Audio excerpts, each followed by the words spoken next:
Hi, I'm glad you could join me for Storytime today. I have another book by one of my favorite children's authors, Max Lucado. If you heard last week's story, you already met the characters Punchinello and Lucia. But even if you didn't, that's okay. You'll meet them in today's story. It's a really good one.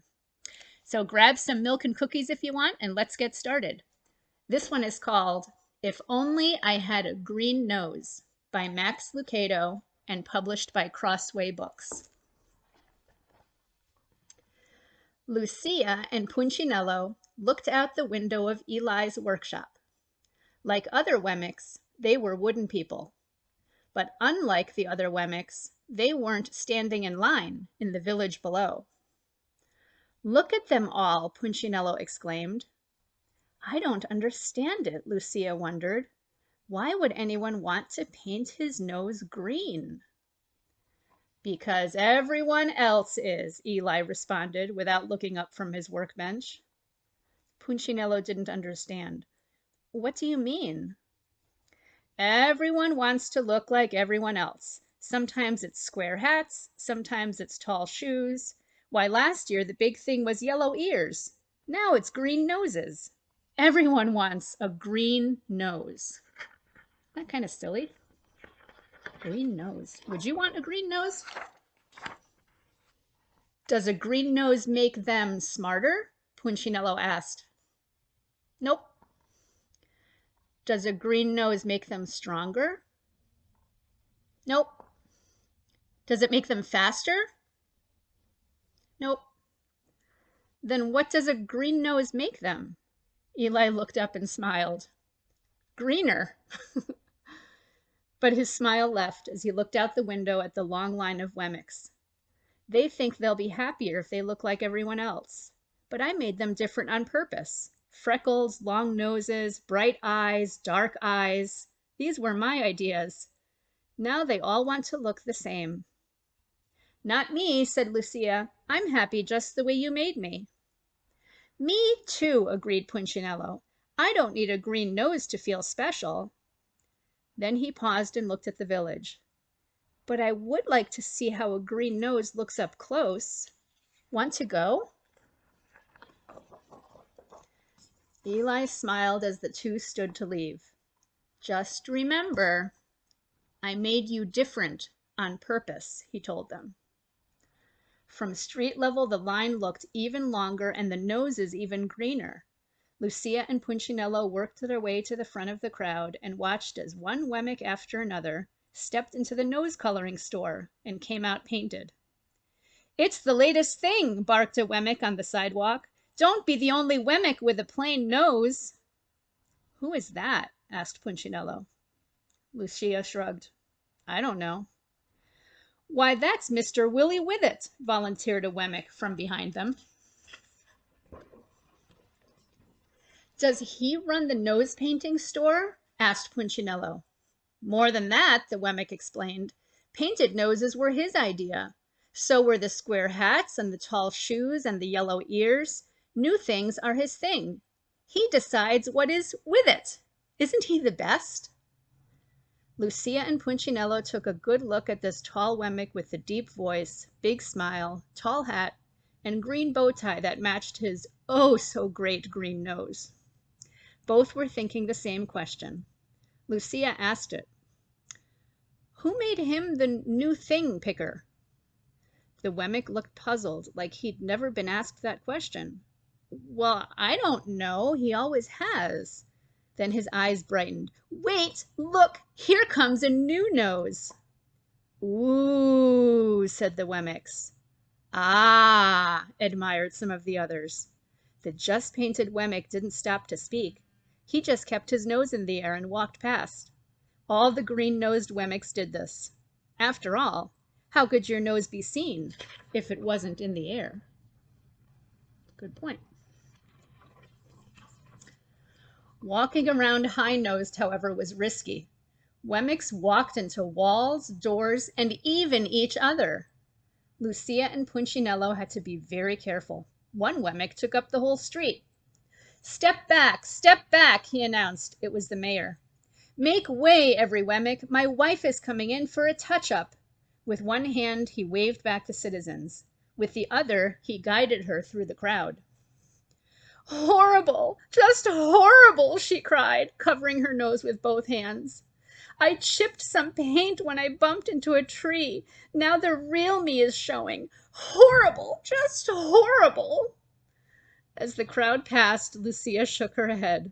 Such a fuss over a green nose.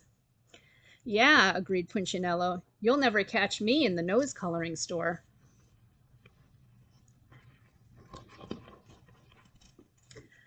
"Aw, Punch, I was hoping you'd go."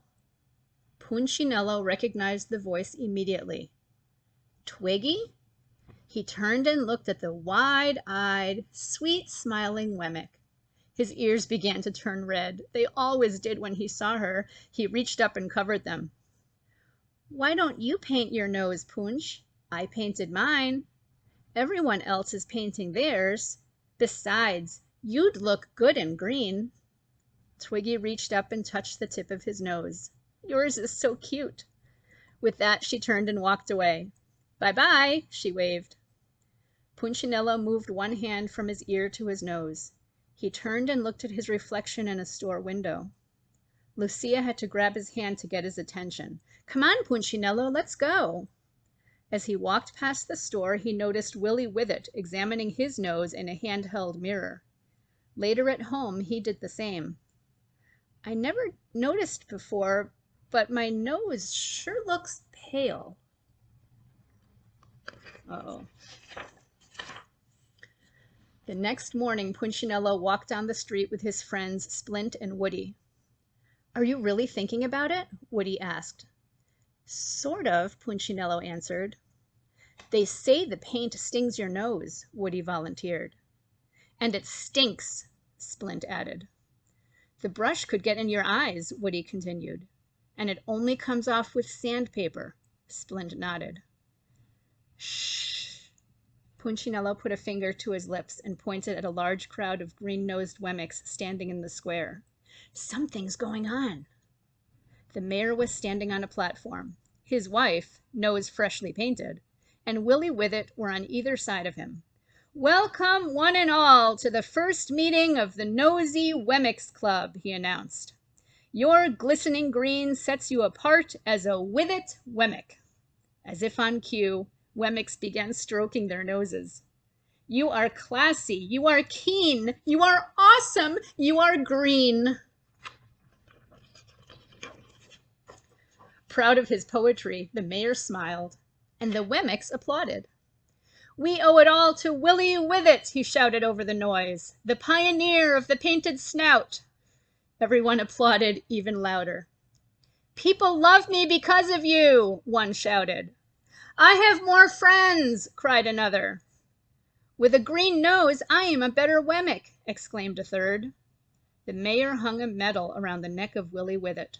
"You have changed the face of Wemmicksville. We salute your brilliance. Without you, we'd all look like—" The mayor paused, looking for the right word. Then he saw Punchinello and his friends. Pointing in their direction, he declared with a scornful laugh, "Them!" Everyone else laughed too. Punchinello and his two friends lowered their heads and covered their noses. "Let's hear it for Willie Withet," shouted the mayor. The Wemmick who discovered the cure for the common nose." As the townspeople shouted and applauded, Woody, Splint, and Punchinello quickly turned and walked away. They didn't stop until they stood in front of the nose coloring shop.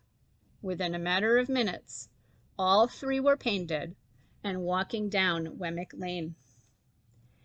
"Hey, Punchinello," asked Splint, pushing his nose upward. "Am I doing it right?" Punchinello didn't look. "I can't see you, Splint. If I turn, my nose won't be in the air." "Whew, this is tough work," Woody added. "Not only do you have to get painted, but you have to walk weird." "Yeah, but doesn't it feel great to be with it?" Punchinello asked. And for a few days it did. They hung out with other green noses and made weekly visits to the nose-a-curist for a nose polish. They bought nose gloves for cold days and nose-brellas for rainy ones. All three read Willie Withet's new book, Winner by a Nose. Most of all, They enjoyed looking down their noses at the unpainted Wemmicks. One day, when they were feeling especially smug, Splint said to Punchinello, "I just can't imagine who wouldn't have a green nose." Punchinello agreed. "Anyone without a green nose is so—" "So what?" a voice interrupted. It was Lucia. Punchinello was embarrassed. "I haven't seen you in a while," he said. "You haven't seen anyone in a long time," she replied, "except yourself." He started to speak, but didn't. He was bothered by what she said. And he was even more bothered by what he saw. He saw it the next morning as the three were walking into Wemmicksville. Standing on the other side of the road was a Wemmick with a red nose. "He needs to get with it," they said to each other. But then they saw another Wemmick, also with a red nose, then a third and a fourth. By the time they were in the village, they were surrounded by red-nosed Wemmicks, and those whose noses weren't red were in line to have them painted. "Step right up," shouted Willie Withit from the steps of his store. "Green noses are out, and red noses are in." "But we just got our noses painted green," they told him. "No problem," he replied. "Our red will cover the green. Step right up and get in style." The three friends looked at each other sadly. "We thought we were in style," Woody moaned. What could they do but stand in line and have their noses painted red? For a few days they fitted in, until one morning they saw a blue-nosed Wemmick. "Oh no," they said to each other, "not again." So they changed colors. But it was only a short time until blue noses were out and pink noses were in. Then pink was out and yellow was in. Then yellow was out and orange was in. Crazy. Soon Punchinello and his buddies had so many layers of paint on their noses that they couldn't remember what they really looked like. "This has to be the final color," they said the day they walked out with orange noses. But once again, they were wrong. "I'm so tired of this," Woody moaned when he saw a purple painted Wemmick.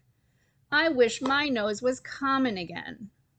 The three sat on a rock and hung their heads. "Me too," agreed Punchinello. "I should have listened to Eli." "You think he would help us? Why don't you ask him?" All three turned at the sound of the familiar voice. "Lucia," they said. "He asks about you every day," she told them. "Is he mad?" Punchinello wondered. "Sad, but not mad." Punchinello looked up toward Eli's house on the hill. "He told me to tell you to come," Lucia spoke again. "Could I take my friends?" "Of course." "Would you go with me?" "Certainly." And so the four began the long walk up the hill to Eli's house. When they reached the top of the hill, Eli stepped out of the workshop and began walking toward them. He met them in the yard. One by one, he examined their noses. "Been trying to fit in, eh?" Punchinello nodded. "Did you succeed?" "Not really. Every time we got close, someone changed the rules." "That's the way it is." "And my neck hurt from sticking my nose in the air," Woody added. "You weren't built to walk that way," Eli said. "We just want to be ourselves again," Splint said. "I'm glad to hear that," Eli said. "Can we?" they asked. "Of course you can," Eli replied. "I'll always help you be who I made you to be." Then he reached in his pocket and pulled out a piece of sandpaper. "But it's going to take some time." And so Punchinello and his friends followed their maker into his workshop, where he spent the rest of the day removing the paint.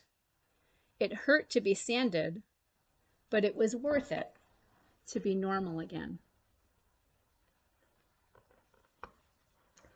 Remember that you don't ever have to try to be like anybody else. Just be you. That's how God made you. And that's how God wants you to be. So have fun being you and have a great day. Bye. See you next time.